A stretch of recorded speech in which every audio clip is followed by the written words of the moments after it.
माहेरचं सुख, माहेरचं सुख, ही न संपणारी भूक, माहेरचं सुख.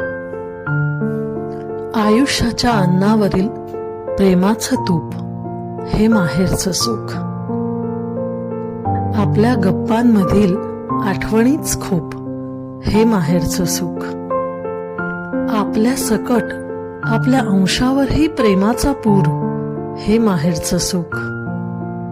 तिथून परत निघताना होणारी मनाची धाकधूक, म्हणजे माहेरचं सुख.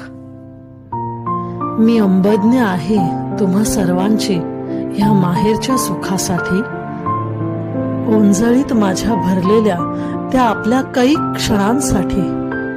परतीचा हात करताना डोळ्यात थांबवलेल्या त्या अश्रूंसाठी. आणि लवकर परत ये ह्या मनातच मारलेल्या त्या हाकेसाठी.